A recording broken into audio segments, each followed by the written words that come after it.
That's Will Keeps playing right there. Yeah. It's a great track. Give it up for Will Keeps. Yeah. So man, tell me about yourself. I mean, you came in here. Did you come here from Chicago? Yes, I'm from Chicago. I've been here for like 15 years. Yeah. Okay. How long have you been doing the music game? I used to be signed with Mary J. Blige, so y'all know who Mary J. Blige is? Yeah. I had one of the hottest groups in Chicago, and she saw us at this club called The Click, and she wanted to sign us on the spot. So we were signed with her, but things didn't go right with management, so it kind of fell through. You know, so Mary J. Blige, that's okay, but it's out there. Things happen for a reason. I've seen you, the stuff you did with Southsider Studios, the 2 videos you've got. How long has that been in the works? How long have you been trying to get all of that going? Well, with Southside Studios, Mike Keeler, I met him through the Wake Up Iowa video. Mm-hmm. Wake Up Iowa was based on one of my son's friend got killed. He was murdered in his home. And he came to me and he said, him and my daughter came to me and said, Dad, you need to change up your music a little bit and do something a little bit more positive because we need you to talk about what's going on in the streets of Des Moines. Yeah. So Mike was there. He was a part of that Wake Up Iowa video. Plus Frank Mink. Anybody heard of Frank Mink? Yeah, he was the American History X was based on his story. Yeah, so he's a real good friend of mine. Yeah, white supremacist, friends with a gangster. That was good. I had no idea we were getting ourselves in.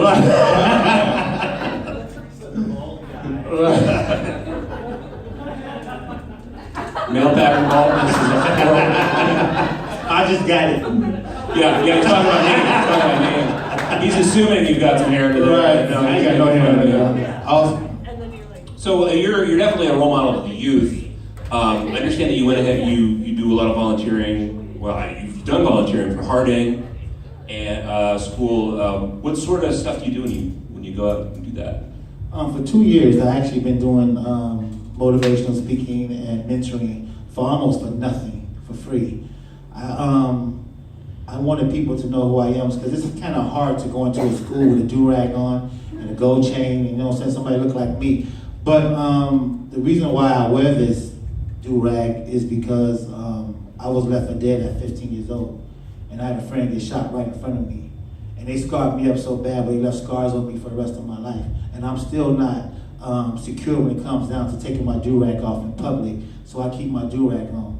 And it took 2 years for these schools to realize that my message is very important when it comes down to the kids. I can walk into a school like Scavo. Scavo is one of the toughest schools, you know what I'm saying, in Des Moines. And Harding is one of the toughest schools, middle schools in Des Moines. I walk into those schools and they look at me and say, yo, who is that?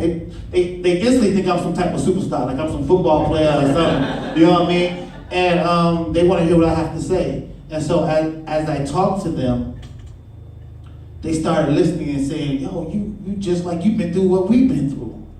You know what I mean? And they get to start listening. They get to start understanding and start appreciating that I am here for you.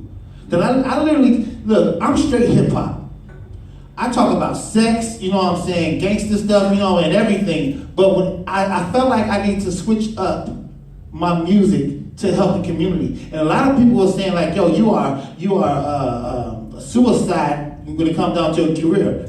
I don't care about my career when it comes down to that part. I'm so happy that I can walk into a classroom and see a kid smile and be inspired and see some type of light and see some type of hope. When they see somebody like me is actually getting all this publicity, all this love to come in and help out the schools and all that stuff. You know what I'm saying? So. And yeah, I was really moved by that too because Johnny had basically told me that you were going to be on the show, and he basically said, yeah, go check him out on YouTube. And I watched your videos, and they're amazing. I was blown away. They're great. For those of you, he's got the two that I watched were the first one was called We Fight. I really like that one. I also liked Starts Right Here. You can watch those on YouTube if you look up Will Keeps. You can watch those. And what I really liked about them was I really loved the fact that it was trying to bring a positive message to the situation. Yeah. It was about positivity. It was about trying to lift people up, and it was about trying to work hard to achieve something. And that really touched me, and I really liked it. I appreciate that. I noticed you had the Des Moines Police Department was taking yeah. part in all of that. Yeah. Were they volunteering, I'm assuming, to be there? The chief of police came to my house. When did that happen? The impact that I put into the kids and the police department had a group called a program called Second Chance Program, where they help out a lot of kids who should be getting arrested, but they actually give them a second chance to fix their life. And so they bring me in sometimes to talk to those kids. And I've done such a good job in their eyes that the chief, he just became real cool with me. And the chief's daughter played AAU basketball with my daughter. Oh, wow. Before he was a chief. You know what I'm saying?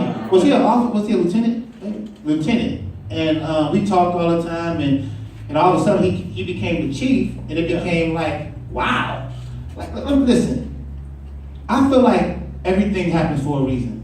So many things that pops up in my life, it gave me learning lessons. You know what I'm saying? It gave me a platform. It gives me it builds everything that's going on with my career and going on with what I'm trying to do with the society and the community.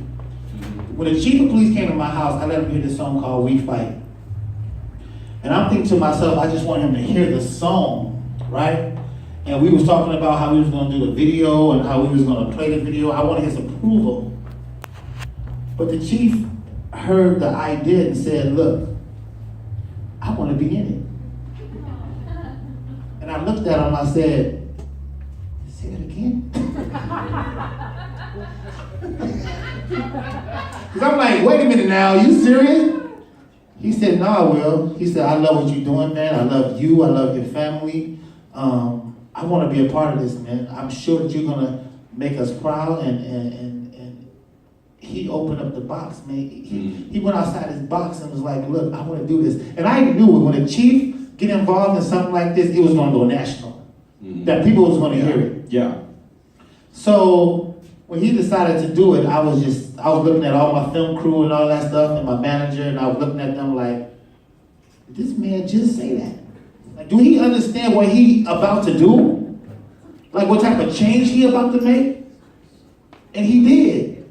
And he didn't care. He didn't care if it became a negative impact or, you know what I'm saying? He didn't care who would hit him, stab him, and who would talk about him. He didn't care about none of that. He was all about unity. Yeah. He was all about making sure that the black community, hip-hop community, and the police show that we can be together and unite. Look, listen to me, y'all. Was 3% black in Iowa? That sounds about right. I'm not sure. That don't happen. And it happened. Now we're trying to get Chicago to happen. Detroit to happen. Baltimore to happen. Minnesota to happen. St. Louis to happen. They always say that, man, Des Moines, ain't nothing happened in Des Moines. Look, 21 deaths, 21 murders last year. They may not be a lot to you, but it's a lot to us. And it's growing. We want to stop that. And the only way we can stop that is by showing unity. And the police department, man, every time I ask them for anything, they say yes. And you got and this is the crazy thing, y'all, and I'm going to say this, and I'm not trying to be negative, I want to stay positive. But it's so sad sometimes that other community leaders look at me like, how Will keeps getting all this stuff done?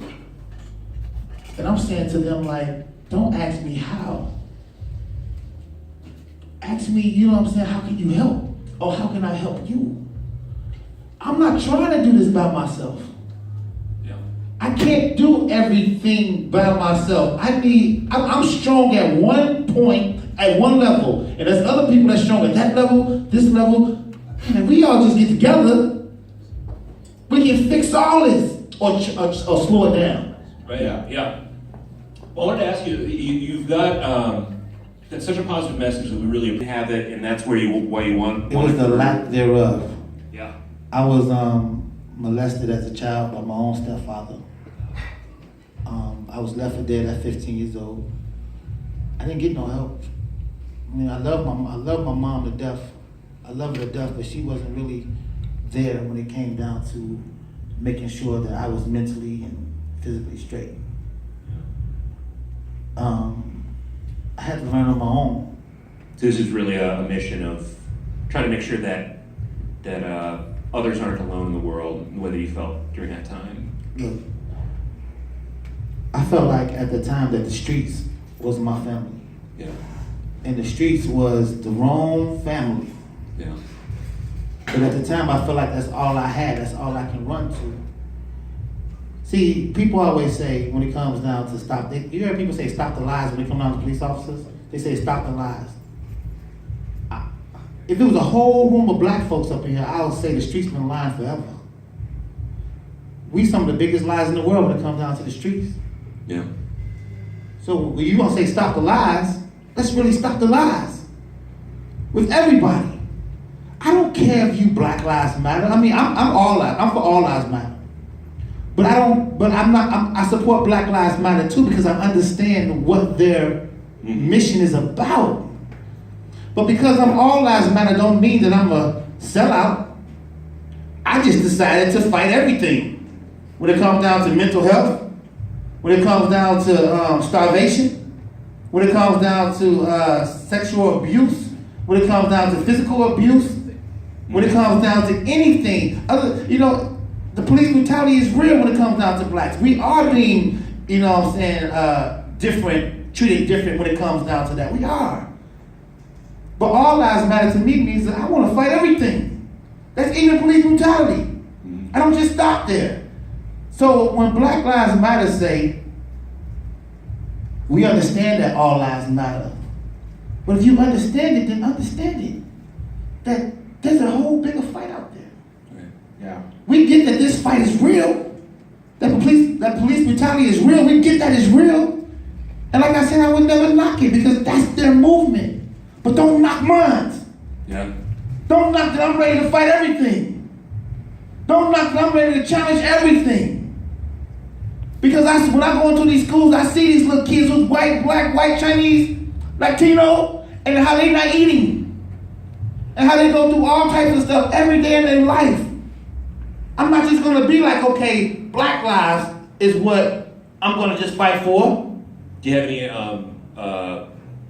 sources that like people in our audience can go ahead and go to, like a website or anything, and let us know how to direct our goodwill? Well, my website is being drafted. It's www.willkeeps.com.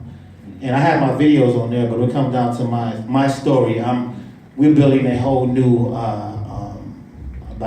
We'd be bio. okay if we go ahead and share that on our side so that we can keep in touch with you. Yeah. We're running out. I apologize, we are running out of time, but I want to make sure that we. Oh, y'all running out of time. I was about to get all into We it. stay. I want to make sure we stay. You gotta shut me off. I knew it. I want to make sure we continue supporting your cause and you're a true prototype, man. Thank you. Love what you're doing. Thank you. No, I love what you're doing too, and I just want to say the last several days have been hard around this country, and I think what you do is important. I think you can't do it alone, I can't do it alone, we can't do it alone, and that's an important message. And thank you for doing that. Thank you. We'll keep saying